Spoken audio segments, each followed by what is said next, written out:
KITV4 News at 10, Hawaii's most complete lake newscast. It was an aircraft crash, so some of the possible bones were broken to pieces. Decades after a deadly U.S. military plane crash in Alaska, the debris and remains are finally being recovered. Good evening, I'm Laura Yamada. Kenny Choi has the night off. Well, the Joint POW Accounting Command based in Hawaii visited the wreckage site in hopes of identifying the airmen who lost their lives 60 years ago. KITV4's Cam Tran talked to the team that just returned from the recovery mission last night. Deep in the majestic Alaskan glaciers lie the pieces of a 60-year-old puzzle. A Alaskan National Guard Black Hawk unit was out doing a training mission near the Knik Glacier area, and the pilot happened to notice something. That something was debris from a 1952 Air Force C-124 cargo plane that went down near Anchorage, Alaska, killing all 52 on board.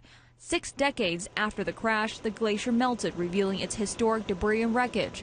It was very dangerous. The Hawaii-based Joint POW Accounting Command, which identifies military remains, sent a crew to the site last week to recover evidence.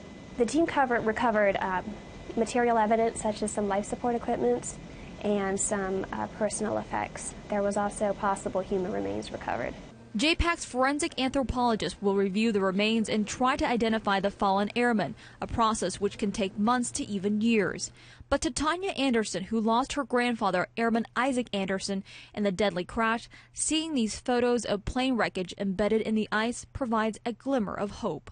It's no closure, it's hope. It's hope that they will, in all of that, find some human remains and be able to identify whether it's my grandfather or someone else on that plane.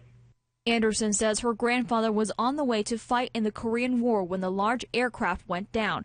She hopes JPAC can recover her grandfather's remains from this icy wreckage so her family can give him a proper goodbye. Just him home.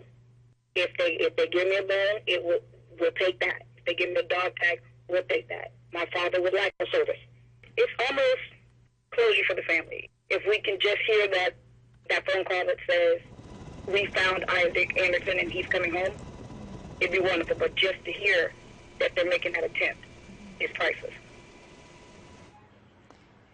The Anderson family says they plan to go to Alaska with the families of other fallen airmen to mark the area as a memorial site. Now, JPAC believes there are more remains and evidence that could be found in that glacier, and they're trying to make it a historical site to preserve the items there. Back to you in the studios.